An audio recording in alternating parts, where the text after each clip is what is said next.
An'izay malan'Andriamanitra hoavana sy voahasoany masina ampitomboina mandraikareo amintsika rehetra hoe ny fahasoavana sy ny fiadanana avy amin'Andriamanitra raintsika izy Jesosy Kristy famonjentsika.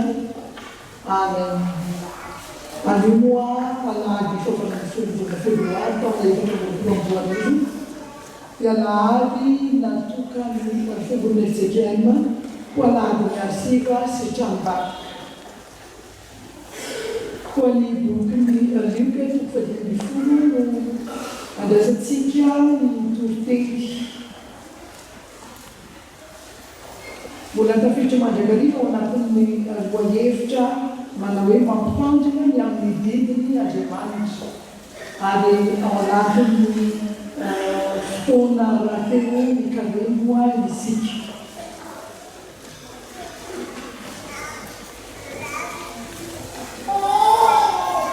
Ny perikompany likotoka fifolo dia ny andeha faritra amin'ny perikolo sy ny faharoa perikolo eo raisitsika toy izao mifakimpeny teny izany minaran'i Jesosy. Fa hoinany taminy andika ianao reheto amin'ny mandraka rehefa ary anao avokoa izay rehetrana fa mety mifaly sy mirahavavy satria ty rahanareo ity efa maty fa velona indray ary efa vely fahita indray.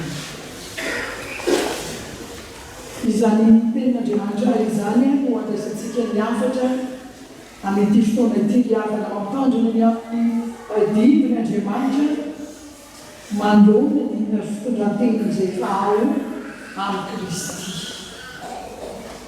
ary mampitandrina ny amin'ny didiny Andriamanitra mandona ireo olombonjeny. Anisan'ny tenin'Andriamanitra izay efa betsaka mahafantatra ity fanoharana ny ampanoloka toko fadimy folo ty riavana ary fampiasa indrindra ihany koa amin'ny fitoriana ny filazantsara izany hoe fanaovana ny tafitra masina izany dia amin'ny fiantsonan'ny olona mba hiverina indray amin'Andriamanitra hitodika amin'Andriamanitra ary hanomtena ho an'Andriamanitra. Nefa koa dia anisan'ny andiki-tsoratra masina izay azo hitarafana ny fitondran-tena mendrika amin'ny kristiana mandona ny ankohonana fiainan'ny ankohonana sy ny fianakaviana ary ny fiainan'ny fiaraha-miaina eo anivony tsy mitovy finoana rahateo. Mampitandrina ny amin'ny didiny Andriamanitra voalohany mandona ny fitondran-tena ireo izay efa ao amin'ny Kristy. Eo amin'ny didiny faraka telopolo dia toy izao mifakan-teny amin'n'an'i Jesosy. Fa hoy iray tany anaka anio dia ianao dia eto amin'ny mandrakariva ary aminao avokoa izay rehetra ananana. Ianao dia eto amin'ny mandrakariva ary anao avokoa izay rehetra ananana. Zany no teninay roainy tamin'ny zanany izay miara-monina taminy ary nitoetra maharitra miaraka taminy tsy miala teo alohan'ny mihitsy no nanambarany izany teny izany. Fa toa mandihy izany tenin'Andriamanitra izany manaitra ny fomba-eritreritra miavana. Toa milaza ny ambadika izany teny mivantana izany aza be fialonana ny rahalanao sy izay ataon'Andriamanitra aminy. Anisan'ny mahatonga izany toetra tsy manam-pitiavana izany tokoa mahatsiravana ny fiheverana fa tsy mba manana zo mitovy amin'izay atolotry ny rainy aminy hipiraitapoa ao anatin'ny fiaina-tokantrano. Ary izany no mahatonga ity rainy ity mampitandrina milaza mahitsy amin'ilay zanany fa tsy mitovy velively ny toerana misy azy sy ilay zanany tsy mitovy velively ny toerana misy azy miraharaha ireo miray da eo anira mandraka rehetra mifampiresaka aminy mifampizava ny fizotry miasa mandrara eo anivo ny fiaina tokantrano ary miara-ny aina sy misitraka aminy ny fananana rehetra na an-tsara na an-tanàna ka amiray miary ny velona sy mampitombo ary mampandroso fa tsy miary fotsiny ihany miarena eo am-piaratanany iray manolona izany toerana misy azy sy ny fahafahana rehetra ny tompotsy ho anatany ty zany nefa dia avy mihevitra andraisany ty zany any lamatoy ty zany ny fiarahamiaina tamin'ny ray tsy toy zany fiheveran'ny ray ny azy izany no fiheverany ty zanatya ny fifandraisany sy ny fiarahany aina tamin'ny ray satria toy ny mpanompo sy mpiasa izay manao asa fampony antevozo ka tsy mba mahazo tombotsokely akory na tombotso manokana eny fa na izana dia izay mety hoendriky ny fakasitrahana fotsiny ihany azy nampatseviny rainy azy fa ny fisiny ao anilany dia midika fa manana ny zo hisitraka sy andovo ary mpiasa ny fananana rehetra ity zanany ity tokony ho fantatry ty zanany ity tokoa mantsy fa manana ny zavatra rehetra izy ary afaka mampiasa tsara izy rehetra amin'ny ray mba hivelarany sy hifaliny ary hivelomany amin'ny fiadarany riako namanana rehetra amitoa Jesosy Kristy dia nandova ihany koa tamin'Andriamanitra ray ary natolotra azy avokoa ny fahefana rehetra ny an-danitra izay ty an-tany ny olona ao Kristy zany araka izany dia manana ny zavatra rehetra satria izay rehetra no ahalian'Andriamanitra ray dia natolony anjesoa avokoa anjaran'ny olona izay efa nandray an'i Kristy anjaran'ny olona izay efa manana an'i Kristy no mitrandrika sy mampiasa ny talenta sy ny ale-pahasoavana rehetra no arian'ny tompo azy ary sakaizan'i Jesosy Kristy tompo ihany koa isika fa tsy nataony mpanompo intsony iza rehetra manana azy dia nomeny eny mba ho tonga zanak'Andriamanitra ihany koa nampahafantary ny zava-miafina momba ny fanjakan'Andriamanitra zanak'Andriamanitra isika ary mandova ny fiainana mandrakizay sady miaina sy mivelona ao amin'ny fiadanana sy ny fifalian'ny olona voavela erika na dia mbola tsy mandova ny fiainan-danitra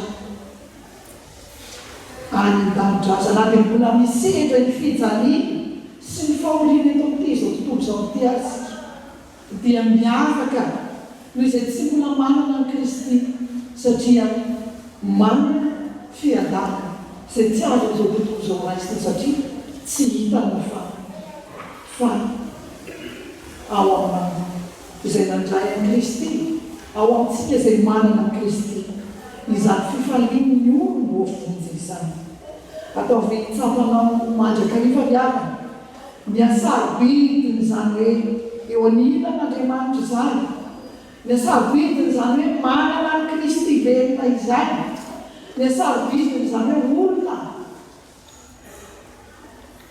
miova fo izany satria manana toe-po sy fomba fijery araka an'i Kristy ka tsy manana fitondran-tena fety fankahalana fa kosa zary monena sy feno fitiavana ny olona mila vonjy. Nandray ny Kristy mariny velo ka marina an Jesosy Kristy ho tompo sy mpamonjy eo amin'ny fiainana. Raha izany dia manana fiainana azo antoka ianao. Ary io mialagny reseo mitahotra ary azo manana fanahina ny amin'izao fiainana izao. Eo am-pelantanan'ny tompo sy mpanjakany ny fiainanao. Ila manana ny fahefana rehetra ny an-danitra sy ty an-tany. Amponao fahasoavana sy ny fitiavana. Ny olona manana ny Kristy araka izany dia olona amin'ny fitiavana. Satria ny tenin'Andriamanitra dia miteny hoe fitiavana mandrakizay no tiavako anao.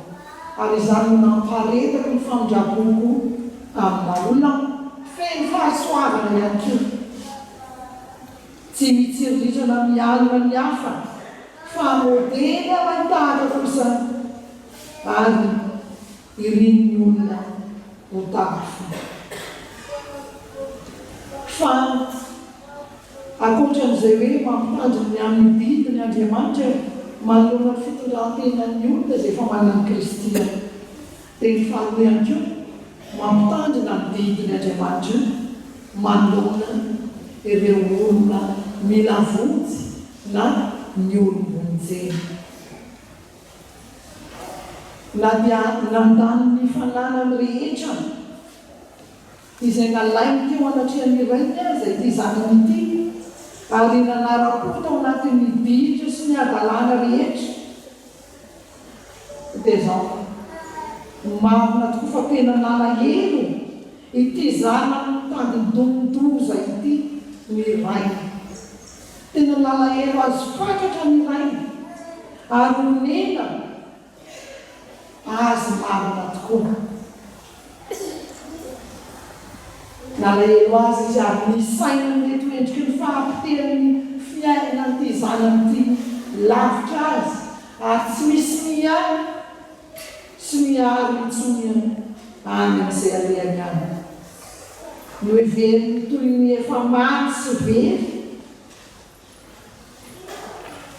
ity zanany ity. Zany indrindra moa tsy moambara eo mibiny famontely toy hoe fa mety ny mifaly sy miravoravo satria ity rahalalo ity efa maity fa velona indray ary efa very fa hita indray. Ny fahitan'ity raity zanany dia tsy nanala ny fotoana intsony hitanisana ny lasa, hitanisana dia nalahelo mafy ary izy ny natao zany azy. Tsy nanana fotoana anesona azy intsony izy ramby ny fanatrika taony satria zazy efa nevery mitaka ny maty, zazy efa nevery ary lavitra sy tsy hita mitsony. Tsy nareny tamin'ny filazana izay rehetra mety ho fahabangana lehibe nahazo azy ny fotoana tamin'ny fahitany zazy ity. Fa no feno fifaliana, firavoravona, korana izany nameny ny fomam-panahiny, ny programa ty rehetra. Ary no feniavana tsy zany koa nambara soratra masina fa mifaly indrindra ny anjerana dia manandahatra raha misy rainy be. Fifaliana tsy misy toy izany. Izany no mendrika atao hitsenana indray izay efa very, izay zary maty ary hiendrika toy ny manome voninahitra mpanjaka mitsena olo manakajy. Izany no natao ny rainy ity raha nanome azy peratra sy akanjo tsara izy. Ary tsy nisy nahasakana azy hanao izany mandeha mizaka amin'ny ohatra aminazy fa mainka no meseny lahatra hoe mety mifay fa ity rahalala ity efa very fa hitaindray ary efa maty favelona indray. Fitondratena tahaka nyity rainy ty avana no ampirisiny Jesosy mba hiaina ny kristiana amin'ny fandraisana ireo olo-baovao Kristy sy ireo olona niverina hanampy ny olombonjena tonga ao amin'ny fiangonana. Maso toy mahita olona be voninahitra sy manam-pahefana ka raisina sy sahiranana ary andaliana zavatra sarobidy rehetra. Izany antso teny Jesosy izay mandray anareo dia mandray ahy, ary izay mandray ahy dia mandray izay naniraka ahy, izay manome nadiavy rano mangatsika irevelam-ponjy ho an'ireny madinika ny maireny dia tsy ho very ny valim-potiana. Ho an'ny manidy sy mandidy ny tompo amin'ny fitandremana ny teniny manao hoe aoka izay ny toetra feno fialonana manaratsy na manambara manenjika ny rahalahy na ny anavavy fa some fitiavana fanetretena fiombonana firaisan-tsaina fa amin'izany any no azona mandova ny fiainana mandrakizay sy ny fiainan'ny olona voavelakelika mitodika amin'ny moafinitsy. Mety mifaly ao amin'ny tompo no ho miaro ny rahalahy na anabavy miverina ao an-tranondraina, mety mitsena azy amin'ny fitiavana satria efa tonina foy tahaka ny maty izy reny, ary efa tahaka ny amin'ny fahaverezana no tafaverina somatsara indray. Oka isika hiteny tahaka ny Petera hoe raha Andriamanitra momba azy, iza no asakana izany. Tsarovy avana fa asa famonjen'Andriamanitra ho an'ny olona tokoa ao Kristy Jesosy zany. Ry avana malala rehetra ao toy miazona antoka izany fa isan'ny olona antitra ianao dia manana izany fifalian'ny olona voavelakelika izany ka manana etaeta hamonjy fanavery ary indrindra mifaly amin'ny fahitana ireny olona miverina indray ao amin'ny tompo ireny. Ninona mety ho fomba fahitana azy dia efa nividy ny tompo amin'ny rano ireny, efa vidindrany Kristy ireny ka sady vidy any ihany koa. Tsy azo perana ny tsy azo sakanana ny fisainan'Andriamanitra ry avana, ary tsy misy olona natao tsy hiova izany, tsy azo didina, tsy hamela hevitra rahateo Andriamanitra, ary ka ny teny hoe mamindra fo amin'izay tiako amindrana foa fa na dia mena tahaka ny jaky azy ny fahontanareo dia ho fotsy tahaka ny oram-pahana, ary na dia mandraka katraka tahaka ny sily azy dia ho tahaka ny volon'ondra fotsy. Ny anjara sy ny anjaranao dia ny mankasitraka sy mandray am-pifalia, ny vokatry ny asan'Andriamanitra sy ny voninahitran'Andriamanitra.